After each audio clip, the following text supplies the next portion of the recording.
Psychedelics, while currently not elective, they are, they can be challenging and sometimes like physically uncomfortable, but in general, people report a very positive experience from them. They don't have the side effects, short and long-term profile based on the existing clinical research for a vast majority of people. And they work pretty effectively immediately. And obviously people have reported massive personal and emotional and psychological growth from them. So I envision a future where people are using psychedelics a lot more prophylactically to become the best versions of themselves, not a frivolous way, Sure. but a way that it's also helping to dramatically improve the overall behavioral healthcare system, because they don't get to that state of ruminative thought disorder, mood disorder, or illness. Welcome to the Maximus Podcast. I'm your host, Dr. Cam Sapa. As a clinical psychologist, medical school professor, and CEO, I specialize in helping men be better in mind, body, and masculinity. On this podcast, I interview extraordinary men as a clinician would, hearing their come-up stories of how they became the men that they are today, and having them share their secrets of actionable advice on how to look, feel, and perform your best.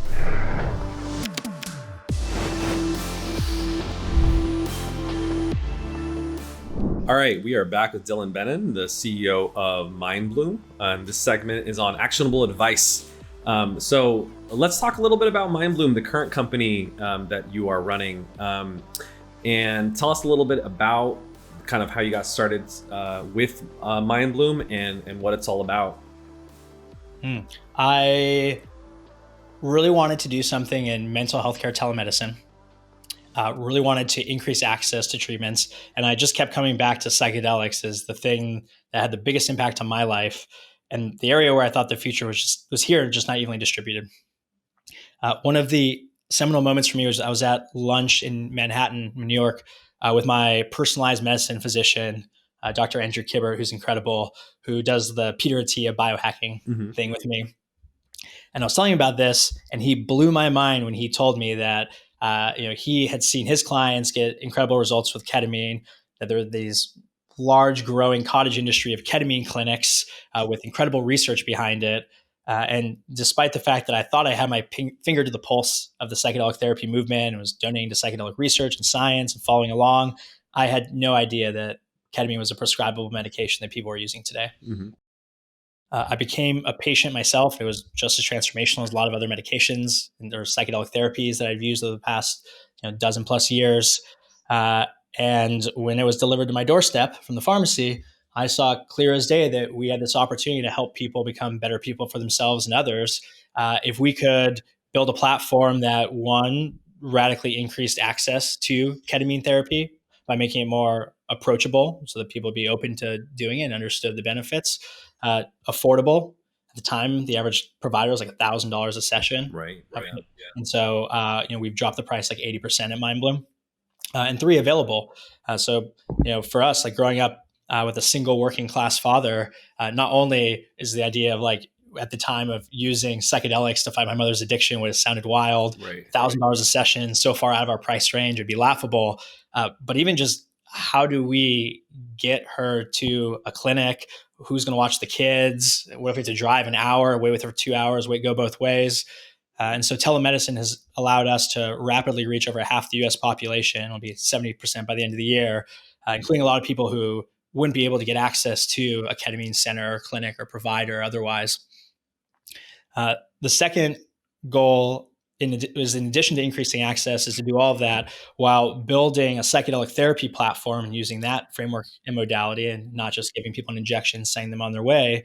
That would get people both superior clinical outcomes as demonstrated by their actual anxiety and depression scores, and just build incredible client experiences that drive long-term behavioral change versus just short-term relief. Totally.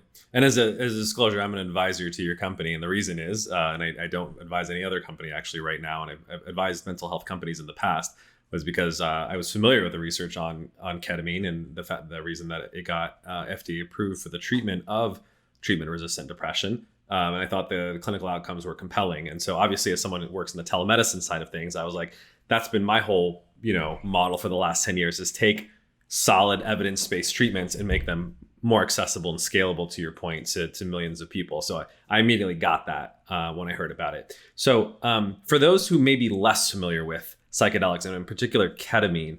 Can you talk a little bit about ketamine? Like, how does it work? Why is it unique? And why did you focus on that as, your treatment modality of choice at Mindbloom? So ketamine is really unique for several reasons.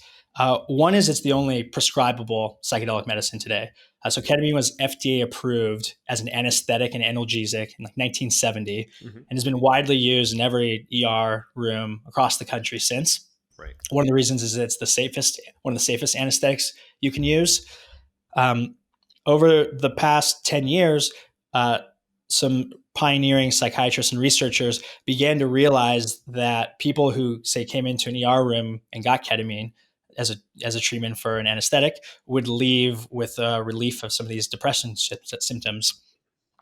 And so the way that it works is, whereas a lot of these other psychedelics like LSD or psilocybin or even ayahuasca or DMT agonize or sort of potentiate the serotonin system primarily in the brain, ketamine works on your glutamate system, which is the most frequent neurotransmitter in your brain by a wide margin. And at really low sub-anesthetic doses, so call it like 1/5 to 1/20th of what a child is receiving in the emergency room, uh, it seems to have this effect where it upregulates, well, subjectively, it has these psychedelic out-of-body effects that have emotional and cognitive effects. And three, it creates this neuroplastic state through the upregulation of what's called brain-derived neurotrophic factor, which is kind of like HGH for the brain, which creates a state of synaptogenesis where your brain is literally able to make new and healthier pathways and connections between neurons. So for people who go through this experience, the subjective effects last about an hour. It feels very in the background versus sort of the foreground with LSD and psilocybin, where there can be visuals and shapes and colors and a lot of memories and visions. Emotionally, it can feel a little bit empathogenic like MDMA, although not to the same degree. And so people often feel a deep sense of gratitude that will stick with them, a sense of connection to other people, and even like a sense of unity and purpose. Cognitively, people have a lot of insights that come up for them about changes that they want to make or about it could be creative insights, but in a therapeutic setting, it's oftentimes insights into new behaviors or patterns people want to create or patterns to break, and gives people a deep sense of clarity and perspective and insight. Yeah, absolutely. And I think it's a very important point that ketamine is an NMDA receptor antagonist, which is very different than how most psychiatric drugs work, primarily on the serotonin and dopamine systems. So, even if you're, a lot of this is jargon for those of you who are listening.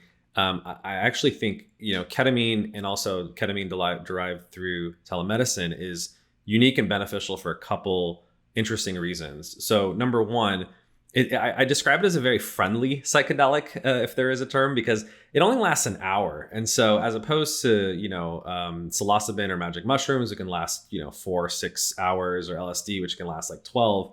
If you have kind of a bad trip, bad experience, anxiety, etc., it's over very quick. And it's also, it doesn't have as much of the lingering sort of effects. So you can be quite functional after a ketamine experience, literally go back to work. And so it fits into people's lives. And so I think a lot of the reasons what I've talked to people socially about why or why not they try psychedelics is honestly fear, right? Because they're like, oh my God, am I going to lose control? Am I going to lose my mind? And I'm going to have an adverse effect. And I think ketamine, both because of the safety profile that you mentioned, but also it's like, look, it's an hour. You know what I mean? Worst comes to worst, you'll feel totally back to normal within an hour. I think that makes people a lot more open to it. And obviously, once they've had the experience, I think most people have a positive and beneficial effect. Two, I think this is really understated. When you're getting legitimately physician prescribed, pharmacy derived ketamine, it's pharmaceutically pure.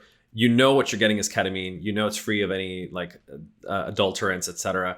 Versus, unfortunately, because psychedelics are still mostly illegal, you have no idea of what you're going to actually, like you mentioned MDMA. If you actually read the DEA micrograms when they confiscate MDMA, half the stuff that's sold as MDMA is not even MDMA. It's like piperazines, caffeine, and a bunch of other things that, or they're sort of analogs of it. So at least with when you're getting it legitimately prescribed, you know that what you're getting is what you're supposed to be taking. And I think that's actually from a clinician's perspective. I don't recommend illegal psychedelics. From a clinician point of view, because I'm like, how do you know what it's real? Like, unless you're getting it validated and tested, which almost nobody does. It's better to get it from that sense. And then the third thing is there's the wrapper of the whole telemedicine experience, which you're having a clinician diagnose that you have clinically warranted depression or anxiety that warrants treatment. They're supervising you. They're making sure that you're taking this experience and integrating it into your life. And so I think it's also very different than like going off and doing it on your own. Not that people can't have good experience, but I do think there's an additional benefit to having something really be clinically supervised, not only from a safety perspective, but I really do think it enhances outcomes when it's combined with a kind of a therapeutic experience and clinical guidance. Yeah. What you do before, during, and after a psychedelic experience dramatically affects both the quality of the experience and the quality of the long-term outcomes. Like one of the things that we do at Mindbloom is we're alchemizing both the psychedelics, but also software through an application, content, so music, meditations, instructional videos, and human care from both psychiatric clinicians who oversee the medical care and psychedelic guides who do like group sessions, one-on-one sessions, and messaging with people in order to drive this personalized experience and these outcomes. So to your point, whereas HIMSS, like this incredible platform to increase access to men's and now women's healthcare treatments, maybe they spend 6 minutes per client. We're spending 6 hours per client across our psychiatric clinicians and guides. That can have, like you said, a major effect on the experience for people, as well as what they do after to integrate these experiences and actually make changes in their life. Totally. And as a psychologist who does therapy, but also a psychiatry professor that trains people who use pharmacological treatments, I often find that the integration of both is tremendously helpful. So for those of our listeners who may be listening and they're curious about it, how does one know it's right for them, right? So, for instance, unfortunately, depression and anxiety are very common and maybe even ubiquitous in our society. Why do this versus standard psychotherapy versus a typical SSRI, or can you do it in combination? How does someone kind of figure out whether this could be for them? Well, I guess first and foremost, I want to say I'm not a doctor, and I'm a psychedelic believer, a ketamine patient myself, both before Mindbloom, and I'm a patient of Mindbloom's, and I'm a tech entrepreneur. So these are just my viewpoints. One is currently psychedelic therapy and ketamine isn't used electively, so there generally needs to be some sort of indication. Although it's increasingly becoming a frontline treatment. So for people who want to try ketamine therapy before something like an SSRI, when you look at like the clinical outcomes in research, it would seem to indicate that this would be the first place you would go, not the last. So, the average SSRI will have a clinically effective result for 40 to 47% of people. It takes 6 to 8 weeks to work. So during that time, you know it's going to work. They have side effect profiles that are pretty dramatic. So a pretty high percentage of people can develop weight gain, sexual dysfunction, insomnia, suicidality, increased anxiety from an antidepressant. And for 30 to 40% of people, they'll be totally treatment resistant. So like none of them will work, and they'll try like 5 or 10 over the next year. With ketamine therapy, meta-analyses show that if you just give someone the medication, so just like an IV infusion with no therapeutic wrapper or integration, it has a clinically effective response for 65 to 70% of people immediately with very, very low side effect profile. And in Mindbloom, we're seeing a clinically effective result with our psychedelic therapy platform. It's also a lot cheaper for like 80 to 90% of clients. And similarly, immediate results and no side effect, very low side effect profile, very small percentage of people. I think a big promise of psychedelics that we've yet to realize is how to give people long-term behavioral change. But if somebody has a ruminative thought disorder where they're sort of stuck in the same patterns that are unhealthy and negative that are getting reinforced over and over again, depression, anxiety, OCD, PTSD, eating disorders, social anxiety disorders, substance use disorder, alcohol use disorder. There's a lot of research behind both ketamine therapy and other psychedelic therapies for getting people out of that into a healthier state a lot more effectively than existing treatment options. Totally. And thank you for that disclosure as well. I mean, I think both you and I, we're biased in that when we provided our disclosures in terms of our financial interests. So we're not necessarily, recommending ketamine as the treatment of choice, but I do think it's useful to provide consumers with education, and they obviously, in consultation with their primary care physician or psychiatrist, can make informed decisions about what treatment pathways that they pursue. I obviously think both standard psychotherapy, standard psychiatric practice have tremendous benefits, and the field needs to expand. And whenever people ask me my opinion about whether it's ketamine or psychedelic treatment in general, I'm like, we need more tools in our tool belt, because unfortunately the tools that we have are either limited or certainly less effective for everyone, right? Because that's the unfortunate thing. Like both therapy and pharmacotherapy don't work for everyone. They work for a lot of people, but I think we're going to get increasingly sophisticated in figuring out who they work for or when they work is another pertinent question. And then we definitely need new tools for those who it doesn't work for, or new tools that, as to your point, maybe become the standard of care or frontline therapies over time as the data continues to expand. Well, I also think one of the big benefits of psychedelics are going to be that. So one of the shifts I think we're seeing in medicine needs to happen even faster is a shift from like old medicine to new medicine, where old medicine is like reactive, wait till you're sick to try to treat the symptom, not like the underlying whole body health. And new medicine is more about getting healthy in advance of getting sick, living life to the fullest and having the most vitality possible and the highest performance so that you don't get ill or sick. And I think with a lot of treatments, I know there's some, I think like Peter T, and I think there are some other doctors who like do put people on low dose of SSRIs prophylactically. But I think in general, people aren't going to get on SSRIs or take some other mental health and well-being treatments until they're feeling, pretty sick. And then it's actually pretty hard to affect change at that point. Yeah. Psychedelics, while currently not elective, they are, they can be challenging and sometimes like physically uncomfortable, but in general, people report a very positive experience from them. They don't have the side effects, short and long-term profile based on the existing clinical research for a vast majority of people. And they work pretty effectively, immediately. And obviously people have reported massive personal and emotional and psychological growth from them. So I envision a future where people are using psychedelics a lot more prophylactically to become the best versions of themselves, not in a frivolous way, but in a way that it's also helping to dramatically improve the overall behavioral healthcare system, because they don't get to that state of ruminative thought disorder, mood disorder, or illness. Yeah. And it's funny, in a lot of ways, both of our companies share, interesting parallels. One is, I think, the sick care system, as I like to call it, unfortunately, because of insurance companies, basically doesn't like to pay for anything unless you're really sick, right? So same thing, ketamine, I think, has been indicated for treatment-resistant depression, right? So it's like they want people to try other stuff first, even though maybe that's not what the literature is currently at least pointing towards, I would say.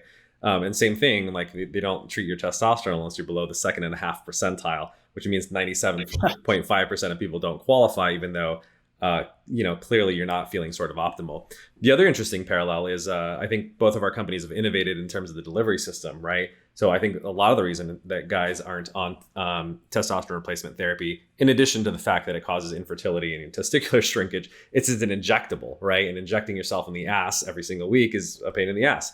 And same thing with, as you pointed out, with these ketamine clinics. Getting an IV is very invasive. It's literally uncomfortable. I have no phobia of needles, but like it's not fun to get an IV just sitting in your vein for an hour. But you actually use sublingual ketamine, which is an innovation of just holding it under your tongue. I believe it's for like 7 minutes. Correct me if I'm wrong. So and I think that's kind of pushing the cutting edge, because a lot of the research literature has been done on IV ketamine. So can you tell us a little bit about sort of the sublingual form factor, how that's sort of working out, and are there any interesting findings or effects that you're finding using this new delivery vehicle? Hmm. Yeah, I mean, so our our partner clinicians are prescribing sublingual rapid dissolve tablets. So these are little flavored tablets that you put in your sublingual membrane under your tongue or your buccal membrane between your cheeks and your gums. Hold it for 7 minutes, during which time we help people sort of curate a positive, expansive mindset with sort of spoken word music meditations, and then spit it out. Mindbloom eye mask on, laying down, going inward with music for a 1 hour therapeutic session, before journaling and integrating the experience. Um, I think some of the benefits of the sublingual are, one, to your point, we avoid the needle phobia and having to be sort of hooked up to an IV, which is inherently uncomfortable. Two, it's sort of like one and done. Like people are able to spit it out and then just lay back and absorb the experience. One of the things the clinicians have observed is early on there was some very light research around what the bioavailability of sublingual is. And I think they've discovered, which we're excited to publish in the future, that the bioavailability is probably a lot lower for sublingual. That you can load people up. You need to load people up with a significantly higher concentration of or higher dosage of sublingual ketamine in order to get the equivalent therapeutic and dissociation sort Right. of levels of IV. But yeah, I mean, at the end of the day, like our big rallying key performance indicator metric for the entire company is the clinical outcomes. Right. So how are people's anxiety, depression scores trending? And we also look at dissociation scores and how deep are people getting the experience. And so what we've seen is the sublingual is just as effective, if not more, at getting people these outcomes, without having any negative side effects. Yeah, and I think this is the thing that people fail to appreciate, because they talk about bioavailability in isolation, and they say, "Oh, this thing is not very bioavailable, thus it doesn't work." And you're like, "No, if you understand bioavailability, even if it's 10% bioavailable, if you take 10 times the dose, that literally mathematically means you're delivering the same amount." Now, it may be considered wasteful, I guess, of the medication, but if it's a reasonably low cost generic medication, you can just amplify it. I've actually anecdotally seen the same thing with oxytocin. Oxytocin, kind of the love or cuddle hormone, and people may be familiar with, that results in emotional bonding, is not very bioavailable. It's actually done intranasally for that reason. It's a little thing that you squirt up your nose, and they're usually using like 10, 20 IUs of it. But you can use it sublingually. You have to take 10 times the dose. It still works. It just you just have to modify essentially the dosage to make sure that it's available. And I think it's unfortunate that as simple as that concept is, it's been lost upon. I think sort of the clinical research community, in the sense that, look, what really gets people to use something is not bioavailability. You can fix that with the dosage. It's people don't like shoving stuff up their nose. They don't like injecting things. They're used to either like a gum lozenge or a pill that you swallow, because it's just easy to do. So as long as there's not any for liver first pass bypass issues or toxicity issues like there is with testosterone, that unfortunately is not solvable orally. I think these new treatment modalities, and I'm really glad that you're publishing research on it, I think is going to push the innovation, because as a psychologist, especially a behavioral psychologist, compliance is king, right? Like, even if you told me all the benefits of ketamine, you're like, I got to sit there and IV you for an hour. I would be like, unless I have a very strong, compelling reason to do it, probably wouldn't do it. But I have actually been a patient of your clinic, and was obviously open to doing it, because I was like, this doesn't seem, quite frankly, painful, and obviously the cost benefit is kind of more worth it. Yeah. Yeah. So tell us a little bit about, what you kind of described a little bit of the psychedelic experience, but tell us a little bit more about sort of the aftermath, or what people find, going through several sessions. Like, what does this do for people? How does it transform their lives? What are you hearing from the patients going through your program? So I think there are, I talked about a little, there are three ways to sort of bucket the experience. Mm-hmm. There's the emotional effects, the cognitive effects, and then the neuroplasticity. Mm-hmm. So emotionally, for a lot of our clients, they haven't felt not clinically depressed or anxious for 5, 10, 15, 20 years. Early on, I thought that our early adopters, the first people who had used Mindbloom's platform, would it be like mostly Silicon Valley tech forward dudes Right. who listen like Tim Ferriss and Joe Sure. Rogan. And that has totally not borne out. Our clients are on average 40 years old, about 50-50 male, female. And they're people who have never done psychedelics and never thought they would do something like this, but have been hearing about it in surround sound from Oprah and Dr. Phil and NPR, or, Vogue, wherever they're at. Michael And Pollan. Yep. Michael Pollan, and have just been enough pain that they just need to try something new. So for a lot of those people, they have this emotional uplift, this clearing, and this connection. And for the first time in a long time, they are able to actually go out and do something with their life and make some changes. The second is they have this cognitive insight about the changes they want to make. So ahead of every experience, clients at Mindbloom write out their intentions.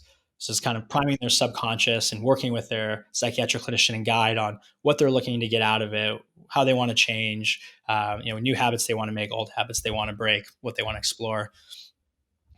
During the experience, people sometimes have things that come up around those intentions. Oftentimes it's something completely different, but they come out of the experience with this clarity and motivation of what changes they want to make in their life or different ways that they want to be. Last, we are trying to help people leverage this neuroplastic window, which studies show with ketamine can last like 3 to 14 days, to actually make these changes in their life so that these healthier emotional patterns and behavioral patterns will stick. So there are like 3 areas of this. And this is what we call like integration, or integrating these experiences. The first is trying to capture the experience. Ketamine works on your glutamate system, which regulates a lot of memory. And so coming out of a ketamine therapy experience, especially if it's a deep therapeutic experience, it can almost be like coming out of a dream where the experience will start slipping away. So what clients do immediately after is they write in their Mindbloom journal. They send them ahead of time in their Bloom box. And that helps them essentially like grab a thread from the experience and start coalescing it into like a ball of yarn, Right. Which will both help the experience stick and also give them something to come back to work on and remember it. After capturing the experience, there's like interpreting and making sense of the experience. So you have this really ineffable, indescribable experience. It's really vague, hard to put into words. Maybe it's kind of jarring. Maybe it's things you've bottled up. And by working with your guide through one-on-one coaching, group sharing, which is really powerful. We do it as a company internally too, culturally. That will help people be able to start figuring out, okay, this is what the experience meant. Here's what I should do with it. And here's like my plan for how I'm going to actually integrate it into my life and make actual changes. And then the third is actually actioning on the experience. And so that's actually making those changes. I think our science director, Dr. Casey Palios, who's a principal investigator with MAPS on the MDMA clinical trials and ran like the early hallmark psilocybin for cancer anxiety study and some of the early ketamine for depression studies, and is a pioneer in the space, has this awesome analogy of, if you have this psychedelic experience, it's ketamine or MDMA or ayahuasca, and it's really enlightening and uplifting, but then you don't do anything afterwards. It's kind of just like you went on vacation, said you're going to make all these changes, and then just went back to your life the next day and nothing changes. So we try to help people create action plans and try to help keep them accountable as their coach and guide to follow through on them. But I think we're at like day one of that. One of the things I've talked to like Tim Ferriss about is despite how much progress there's been made, like we're still really early in figuring out how to help people integrate these experiences and actually drive long-term behavioral changes that will stick. And so that's the thing I'm probably most excited about at Mindbloom is both the increasing access for people who wouldn't be able to, but building a really evidence-based and, sort of using the scientific method product that actually helps people drive long-term behavioral and emotional changes so that they're completely evolved people for themselves and others, not just having to come back to this medicine every time they need like a recharge or rejuvenation. Totally. I love sort of the triple categorization. I'll share a little bit of my experience if it's helpful to folks. One of the things that I thought was particularly interesting is you curate this kind of customized playlist on SoundCloud for folks. And it's really synergistic. And this is kind of a very unique thing in medicine, right? Like you don't usually do music along with the treatment outside of music therapy. And that's actually a very established field in psychology as well. But other than that, like you don't really think about that, but it really does color literally the experience. I remember when I was listening to one of the tracks, there was like kind of like a inspirational talk track at the beginning of it. And then the music is just, it's very uplifting. It's inspirational. And when you're on, going through the psychedelic experience, you do feel it, and you do feel it in a level that's deeper and more amplified than you normally would, right? Like I love watching inspirational movies and books, and I do get sort of uplifted and touched, but on ketamine, it's like 10x that, right? And so it really does kind of enhance the feelings of awe, as like Dr. Keltner at Berkeley would say, in a level that's like, beyond even watching the most beautiful sunset at the Grand Canyon. So I think that's very important for people to sort of reach depths of emotion that are often rare or inaccessible, maybe altogether. And I think that can allow people to very much have emotional breakthroughs, whether with positive or negative emotions. So I thought that's really interesting. The second thing is I really love that you guys encourage journaling. So like when I was going through the experience, both before and after, I was like, oh, I got all these interesting thoughts, insights about changes I want to make. How do I want to manage my stress better with better, more adaptive coping strategies? And I was like, okay, I can't lose this. I got to write it all down. And then now I have this, it's in my notes. I can go back and refer to it.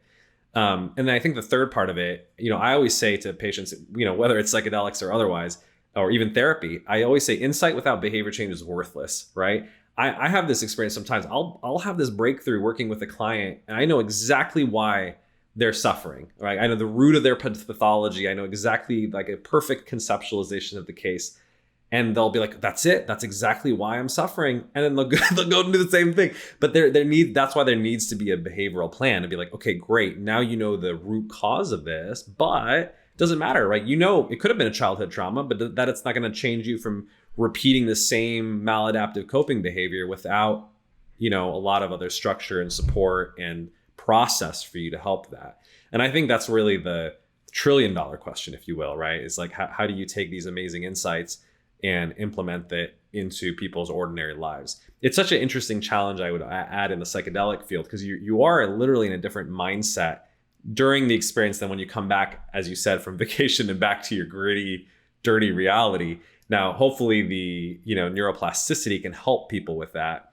But I think revisiting, obviously, like the notes that people took, continuing conversations with guides or helpers. And then one interesting thing, I don't know if I ever told you about this, but there's really, so my research in grad school is in psychoneuroimmunology, and they did this really fascinating conditioning research where patients oftentimes have to take immunosuppressive drugs, especially if they're getting like an organ transplant. Because you obviously don't want the new organ rejected. The problem with it is, like when you suppress your immune system, you're a lot more likely to get sick. And so a lot of times patients, especially like teenagers, and they don't like feeling bad, they don't take their medication, even though it's obviously life-saving, because of all the nasty sort of side effects. So they do this brilliant research where they condition the association between the medication and some stimuli, right? It'll be like a bright green fruity drink or something. And every time they take the medication, they take the drink. And so their brain literally associates, bright green fruity drink with the medication. And after a while, they would just titrate the dosage of the medication down, even like sometimes to 0 or maybe like half the dose.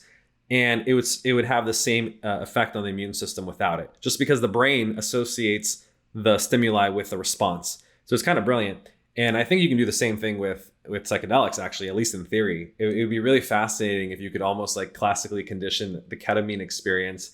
And then afterwards, when people want to like read their notes or integrate it or do the actionable work, almost like revisit the experience, maybe not a full-blown psychedelic experience, but I bet you could get people back 50% into a very similar mind state, maybe even like induce some of the neuroplasticity through this sort of classical conditioning paradigm. Yeah, one of the things we're building right now is a way for people to, like, at a view, see their timeline of their experiences and all the intentions they had previously set, so that they can go through their journey. I mean, I flip back through my, when this is pretty interesting. I was using psychedelics therapeutically like years before I learned that was a thing. I thought that I discovered this secret that like psychedelics made me a better person for me, and I shared with other people, and I saw hundreds of lives transformed. And when I learned that there was all this research, going back from the 50s and 60s, and clinical trials, that blew my mind. And what blew my mind even further was that some of the psychedelic therapy protocols were things that I was doing independently that were out of character for me, like namely setting intentions and journaling. Right. So I go into experiences being like, what do I want to like explore and work on? Mm-hmm. And then afterwards I would journal like crazy, even though I can't even read my own handwriting. So I don't ever journal. And so I've journals going back like way into the past of all the experiences that I revisit.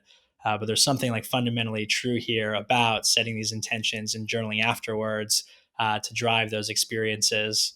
But coming full circle, yeah, it's really powerful to go back and read through what you were intending on doing ahead of time, what came up for you, and it can bring up and evoke the experience. Same with listening to the music that you did during the experience can bring up a lot of those sort of memories again. Absolutely. One of the interesting debates in the field is about sort of like, do you need to have the full blown kind of breakthrough psychedelic experience, right? Because of the emotional induction that I was talking about, right? Or can you sort of microdose psychedelics, which is obviously a very hot and trendy thing. How does that pertain to ketamine, and what are your thoughts on microdosing ketamine? So our clinicians actually start people with a low dose, and they titrate them up to get them to the desired therapeutic dose, as you might recall. Sometimes people might go over what they find is a dose that allows them to get the most out of the experience. It can be, deep enough that it can be like distracting or, hard to grasp onto or make sense of.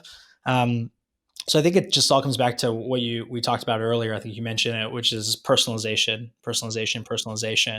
Like, all of medicine is going to needs to increasingly get personalized to match like, the right treatment at the right modality and the right dose with the right clinical or medical team to the right patient at the right time for them with their biology and psychology and neurology. And at Mindbloom, I think we're still so early here, but we personalize who your clinician is, your guide, your music and meditations, different parts of the program as you go through it. But I think we're still at day one of figuring out how to, as quickly as possible, and as accurately as possible, get people to the right dose and the right therapeutic experience. Totally. And I think this is what I'm particularly excited about, and obviously excited to work with you at Mindbloom is really to push the cutting edge of innovation. It's unfortunate that, because of the way that the FDA approval process is, you run all these clinical trials for one drug, typically at pretty standard dosages and certain protocols, and you try to stick to that because that's where the research is, and obviously that's clinically responsible. But it also stifles innovation in some ways in terms of like, oh, okay, like, yeah, what about sublingual ketamine, or what is the right dose, or what is the right protocols? And this is something we ran into at Amada, right? So when we pioneered digital therapeutics, we were basing it off the diabetes prevention program, which is an evidence-based clinical trial. There's 16 sessions, these 4 parts of the program. And then, but the nutrition information was out of date, and then like nutrition science had advanced. And I was like, do we stick to what the CDC wrote? And I wrote to them, I was like, look, we're going to follow what we think is the best science. Here's all the evidence and justification. This is the curriculum that I wrote. And we convinced them to approve it, right, as a custom curriculum, because I was like, I don't feel clinically, ethically, it's the right thing to do. That just because the clinical trial was done in the 90s and it worked, like we think there's something better. So I'm glad to see that, you're continuing to push forward on that front as well. Yeah, it is incredibly challenging to predict the response that people will have, though. Sure. Like psychedelics, you find that, like a very large man with a ton of experience with psychedelics might be a lightweight, and a small dose will have a deep therapeutic effect on them. And then, a small woman who has no experience with any psychedelic therapies will be an absolute tank. And will need to have a significantly higher dose, than that large man. Yeah. So, traditional measures of how to figure out how to dose somebody, like it's tricky. Pharmacokinetics and metabolism is fascinating. I was talking to someone the other day, and they're like, "How are you feeling?" And I'm like, "I'm good, but I didn't sleep well the last 3 nights." And they're like, "Why?" And I was like, to be honest with you, it's because I had chocolate and I didn't realize how much caffeine was in it, and I'm super sensitive to caffeine. Right. And for most people, like having chocolate or even cups of coffee, they're totally fine. But as a slow metabolizer of caffeine, and I've verified this through my 23andMe genetic test, it just hits me super hard. And so if I have too much chocolate, like literally it makes me anxious and not sleep. So That's the beauty of, I think, the human body. Stepping away a little bit from psychedelics, only because I think you're a really interesting person who's like a biohacker, health hacker. Can you talk a little bit about like your daily routine? I'm also interested in like what else are you doing to optimize your health and performance? Hmm. What do I do? So when I wake up, so if I wake up, there's 50-50 chance I wake up in the same bed as my wife, or a 50-50 chance that I wake up in the guest bedroom that I intentionally got so that I could maximize and optimize my sleep. So, I see a lot of people sort of working on the margins, as I used to do. Like I've tried every sleep tracker, Dream or Eight Sleep. Just found out I got orthosomnia, where the more I tracked my sleep, the worse my sleep Yeah. got. I remember you And telling me about that. And I thought it was a good point to share with people. Like overly obsessing about your health can also often be deleterious or negative as well. And I found that the biggest input into my sleep is, do I sleep in my own bed, or does my wife take the sheets 3 times a night and wake me up and disturb my sleep? So that's my ultimate sleep hack. When I wake up, I put on a Luminette. It might be my favorite biohacking tool of all time. It's like a white light directly into your eyes. Oh, interesting. I find that it's stunning how effective it works. I'm really skeptical, so every tool I buy, I just assume it's not going to work, and that has had a marked effect. Um, I do my routine of all my morning drinks with lemon and ginger and turmeric and apple cider vinegar and green drinks. Take my 40 vitamins a day, morning, afternoon, and evening. Other things I do, I don't sit ever. I'm standing right now. Oh, wow. Ever? Rarely, and if I sit, I really try to recline. I played football for 12 years, and I have like lifelong lower back injuries from it. And working on like my mobility through Kelly Starrett's work, becoming a supple leopard, and also his book Deskbound, that's been utterly life changing for me. And the more I started standing, it didn't just affect my back health, but started becoming clear to me that if I really buy into the Savannah principle idea that we aren't evolved for modernity, like sitting down all day is wild. It'd be like holding your biceps like this all day, like 8 hours a day, and then wondering why your arms are all jacked up. Totally. Yeah, I've actually done. There's some great literature on like this Hadza, one of the last remaining hunter-gatherer tribes, and they like literally measure like how much they lie, squat, stand, walk, etc. And yeah, to your point, they don't sit like we sit, right? If they're sitting is squatting, which is actually very active. Like it's if anyone doesn't believe me, just go try squatting and holding that position for a while. Like it is working your legs and your quads, and it's very metabolically active. While I think a lot of the issues that people run into is from metabolic inactivity from sitting too long. And that's why I do sit, but I walk, probably take more walking breaks than anyone I know, like literally like at least 7 times a day. Like in between meetings, I'm constantly walking in order to reactivate my metabolism. Yeah. I think maybe like for me, a more interesting question than the things that I do are the things I don't do. Good point. So like I said, I don't use the sleep trackers. I think they work for a lot of people, but I found for me, I got that orthosomnia. We talked about this already. I don't use social media. I don't have email or Slack, or we use Microsoft Teams, kind of for the same reason that we think social media is an issue. We don't use Slack at Mindbloom. We use Discord for the same reason. I mean, Slack was the most addictive part of a video game designed to be addictive, and we're going to give it to people to work. I know. I know people like it, but I've just watched people in my office ping pong between work and Slack all day as they're getting the notifications and their dopamine system lit up, and then watching them unfulfilled at the end of the day as they feel like they didn't get any deep creative work done. Similarly, I don't check my email, don't even have email on my phone, or check messages during the day.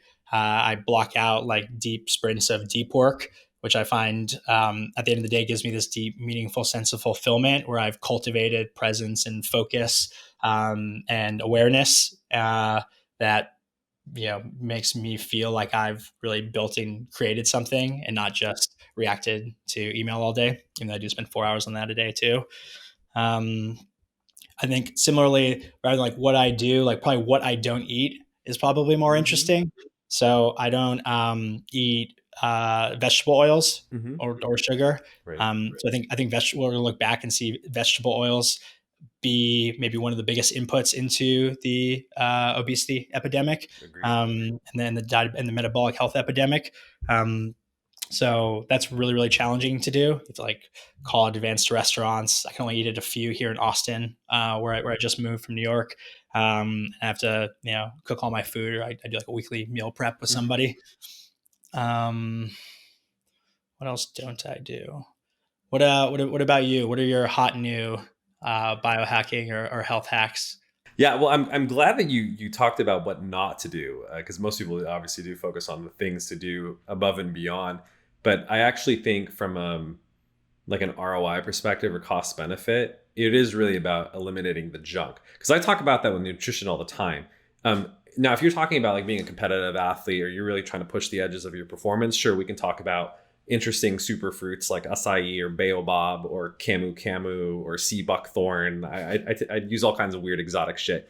But for the majority of people, the best bang from your buck is honestly eliminating ultra processed crap from your diet. Like that's going to have far more benefit than any exotic superfruit that you can ever take. So I'm sure you've seen the sort of before after diagrams of ancient fruit versus Yes, today's artificially selected fruit. So where do you stand on that? Like, is a banana fruit, or is a banana some perverted, like it is. modern, artificially selected, I, I processed fruit? I think I don't know the so. answer. Yeah, I mean that's why I had a conversation with Peter Attia years ago, and he's like, I haven't touched a banana in years, and this is while I was literally eating 3 bananas a day for breakfast. And I was like, Bulking what's up. wrong with bananas? And he's like, yeah, he's the ancestral argument, obviously the amount of sugar. But you grow up. This is like right before I was like kind of like as I was starting helping start Amada. You're like fruit is natural. Fruit is obviously not bad for you. And it's not, but when you become more sophisticated about it, it's like, well, the dose is the poison. Maybe 3 bananas is too much. And then second, yes, it depends on your carbohydrate tolerance and all that. All the fruits, by the way, I just mentioned are essentially unmodified, right? They actually are ancestral fruits because they're not cultivated on a large scale for farming. And so they're basically the same way they have been for tens, if not hundreds of thousands of years. So I do recommend more ancestral, sort of fruits. Yeah. But to your point, like that's really to get from like 95th to 95th percentile. The reality is like the average American eats 66% of their calories from ultra processed food, and so working on that is going to have far greater benefit. And I'm glad you say the same thing about social media. I'm like, honestly, even though the research literature on this is mixed, my clinical experience, especially because maybe people in tech are more extreme about their technology use, because it's literally the industry that we work in, and we use all these tools to a great degree. I think it disproportionately impacts mental health and mood in a very, very negative way. And so eliminating, quite frankly, excess screen time and media use, I actually think is more beneficial than starting a mindfulness habit. Mhm. Even though I think mindfulness is great, I literally teach Well, and practice those are mindfulness-based those are therapy. synergistic, right? Like the mindfulness habit enables you to realize that Yeah, you are you're completely unaware, sleepwalking, lost, like a leaf blowing in the wind, cause and effect of your dopamine pathways just going back and forth, ping ponging between these stimuli. totally. Speaking of ancestral, I mean, I think to me that's maybe my most like underlying sort of hypothesis and how I guide some of these decisions. So even in Mindbloom, I kind of think we're helping people get relief from these symptoms, and that's what a lot of our clients like are looking for from us. But I think our raison d'etre, in addition to increasing access, is to help them find meaning, purpose, and connection, because those are a lot of the things that we're losing with modernity. Um, so a big thing I'm doing with that is I just moved down to Austin, Texas 7 months ago after 10 years in Manhattan. And the primary driver was to build like a co-living community with a bunch of friends. So our V1 is like all moving into the same neighborhood here where we can have a lot of shared communal meals, see each other.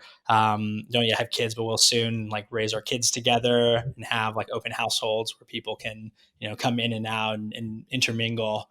Um, because we know that loneliness is like one of the biggest drivers of, sort of dying earlier and illness.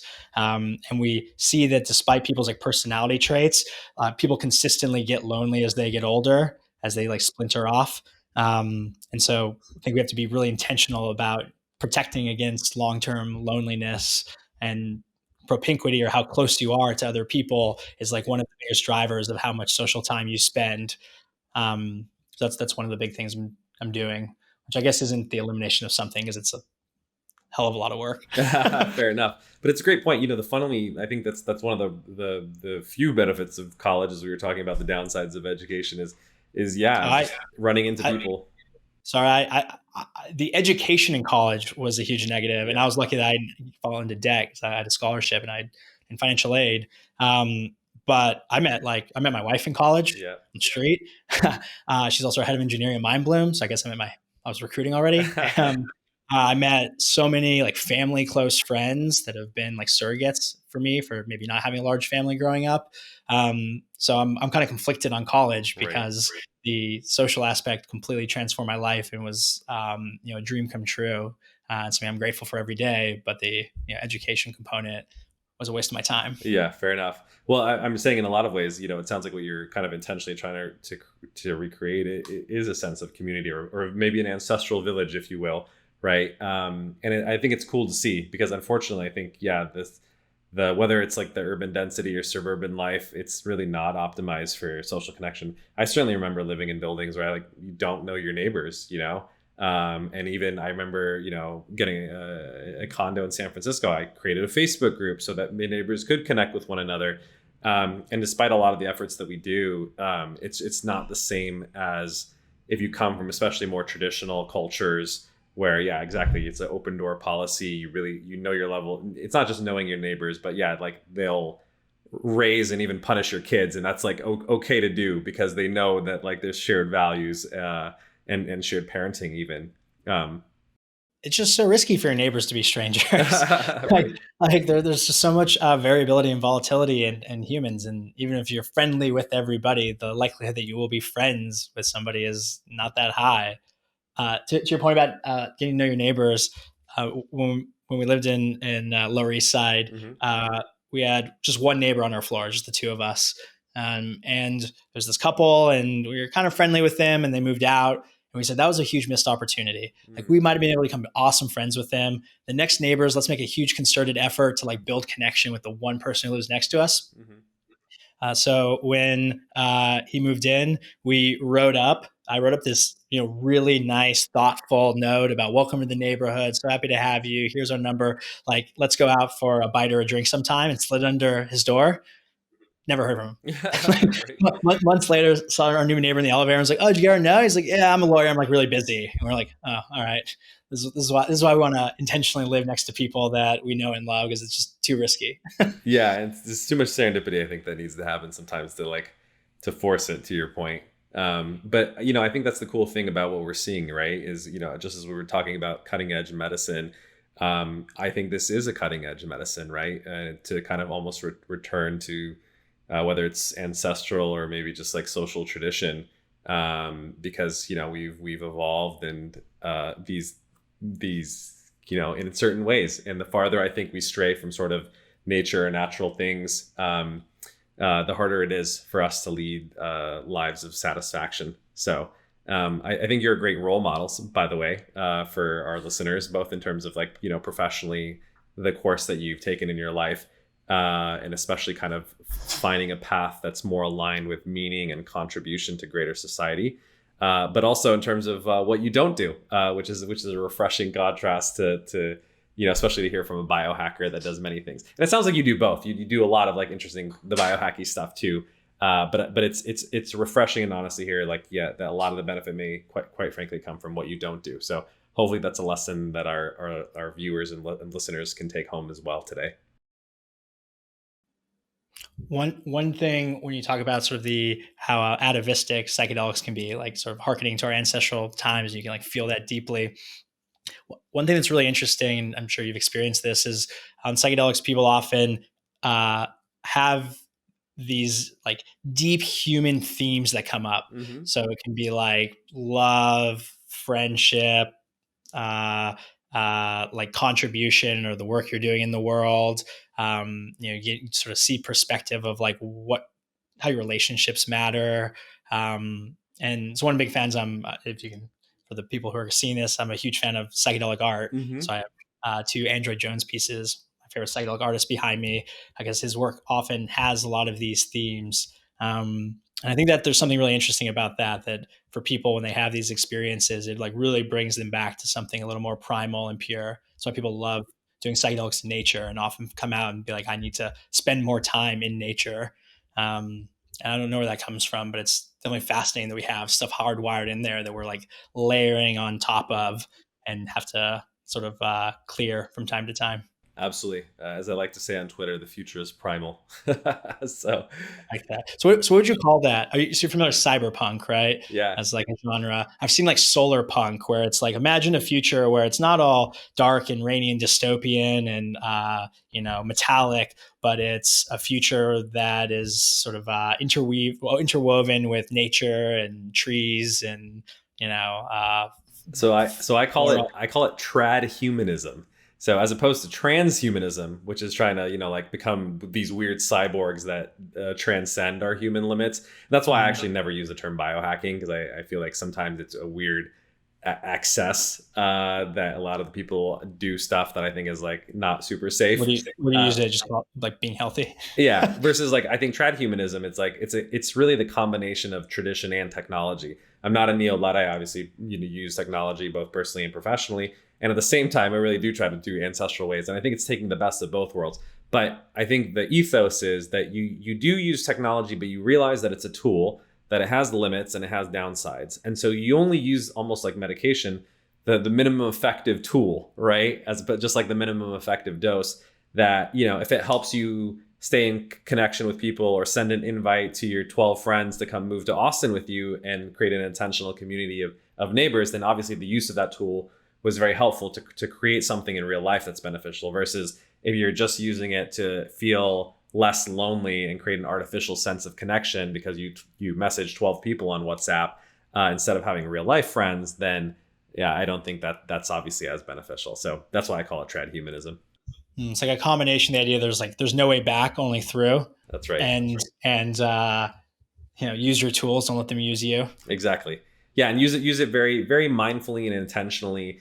And that's why I love the metaphor of the double-edged sword, because I think it's literally true. If you think about tools, and I would argue like arrowheads, knives were one of the earliest tools that humans ever invented. You had a reverence for it, because those things, if you ever seen an obsidian blade or flints, they're literally still around that Native Americans made, they're razor sharp, right? And so when you create that tool, you're like, this is something that you hold lightly, literally, because it can cut you, it can hurt you or harm you.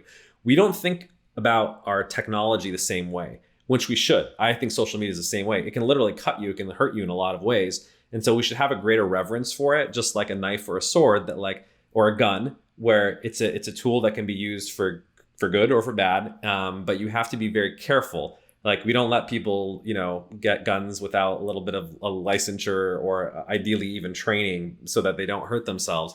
But we don't do the same thing with social media. We don't do the same thing with technology. And I think at least having that attitude of like, oh, okay, this is something to be taken seriously. Like, you don't, let less than a 16-year-old drive. Why should you give a 16-year-old an iPhone with no supervision? I think is an interesting question that we'll have to grapple with. Makes sense coming from a clinical psychologist. I mean, you think about it even in terms of like instruments of war today, like, are we more worried about China crafting an aircraft carrier or their psyops?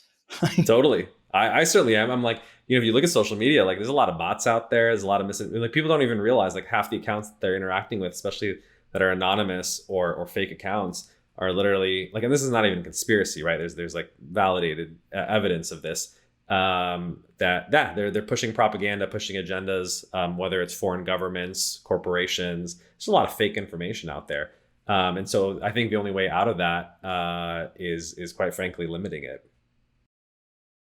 Yeah, so China does something interesting where they have really hard, pretty like technologically enabled curfews on video games. Yep. And you look at that, and as somebody who is deeply aligned with freedom, both as like a liberal concept and also as somebody who grew up with unlimited freedom and thought that that was a really great thing that my father gave me that. At the same time, I don't know, are brains ready can they handle and manage something like a video game that's, like you said, intentionally designed to hijack your dopamine system? Probably not. So I don't know, maybe we should be taking drastic steps to limit people's sort of exposure to supernormal stimuli that can drive those positive feedback loops. It's tough.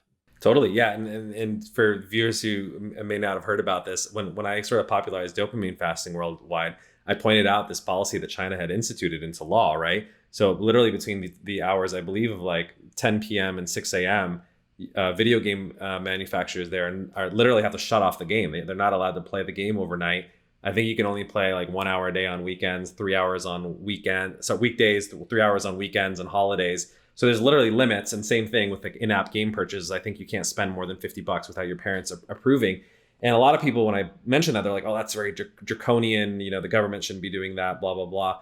And I was like, okay, we can have that debate about whether it's the government's role, but someone should be doing it, whether it's the parents or someone else. But we do know that it's clearly a social good to at least have limits on things that are highly, highly addictive, if we can't certainly ban them outright. Yeah. I don't have children yet, so I've really like low believability here with this view. But my fringy working hypothesis right now is that my parenting philosophy is going to be centered around like pretty non-directed parenting. That like we can barely affect change in ourselves. It's like near impossible to affect change in other people. And that once your kids, especially like adolescents, like your effect on them is very minimal. However, maybe my job as a parent to extricate them from addiction as much as possible. Yeah. Because if they're getting addicted to something, whether that's addictive drug like alcohol, whether it's social media, porn, like those are things that their brains just aren't equipped to manage and handle. And so that's where you have to pull them out. And so, yeah, I don't know, like who has that responsibility lie? Does it lie on parents, community? It's like, do we really want the government intervening with laws on that? I don't know. Yeah. But it's going to be, I think, one of the big challenges of our time. For sure. And I think, unfortunately, modern parenting, yes, probably the best thing you can do to your kid is to make sure that they become an adult without an addiction, quite frankly, or prepare them with the coping skills that when they do go off on their own, particularly in college, this is where I actually see people mostly run into mental health and addiction issues. They're fine until they're 18. They get thrown away from home, high stress environment, and then they fall apart, right? They just don't have the resilience and the coping mechanisms to deal with it, and they get into really bad behaviors, unfortunately. So I think that probably is almost the number one job of a parent. Chris Rock has a joke where he's like, the one job of a dad is to keep your daughter off the pole. And I was like, the modern version of that it's to keep your daughter off of OnlyFans and keep your son off of pornography. The buyer of the OnlyFans, right? Because that's the two like gender kind of norm, addictions of choice these days. Is you're either pimping or being pimped, as they would say. So it's I think it's incredibly tough to be a parent. But one thought I'll add to your non-directive parenting, I do think parents can be directive and actually be very influential. But I have a personal hypothesis about this, and we'll see as I become my own parent. Is I think the two things that are needed in terms of parenting are being authoritative, but also affectionate. And my thesis is you can only be as authoritative as you are affectionate. So you can be directive, you actually can be strict and provide a lot of structure and, quite frankly, tell your kids what to do. But their buy-in only goes as far as you love them and you demonstrate that. I think the mistake that too many parents make, and this is the classic fallacy of tiger parenting, in my opinion, is you're super strict. You push your kids, but there's a coldness to it, right? There isn't the affection. And of course, I think that it does push people to great heights. And certainly I do think in terms of educational and professional achievement, that does work, like pushing your kids and having high standards. But they end up often very neurotic and in therapy later on, or they fall apart if they can't sort of handle, the stress given their predisposition. But I do think if they feel like, okay, they're very loved, that they're cared for, you do want the best for them, that you can even push your kids harder. But it has to meet that level of affection. You have like right, you have like two, and you have like a Goldilocks zone where you gotta stay within. Yeah, so that's the best. It's classic parenting theory. Is if you're cold but strict, you're authoritarian. If you're warm but not strict, you're kind of permissive, and those kids like grow up a mess because they don't have any boundaries. If you're lacking both, you're just neglectful. But you have both affection and authority. You're authoritative, and that's the best sort of parenting style. And actually, I work with CEOs in my private practice, and I tell them the same thing. I was like, in a lot of ways, being a CEO is very paternalistic, and your job as a manager, as a leader, is to obviously motivate and get the best out of your employees, both for their and your company's benefit. And you have to provide both authority and affection. There's like the radical candor matrix, right? Exactly. Like care personally and challenge directly. This was a fascinating. It's always fun talking to you, whether it's personally or obviously for the purposes of this podcast. So, how can people find you and Mindbloom? You can find Mindbloom at mindbloom.com. We 10x the team over the last year and expect to 10x the team over the next year. So if you're interested in building the future of psychedelic therapy, would love to meet you.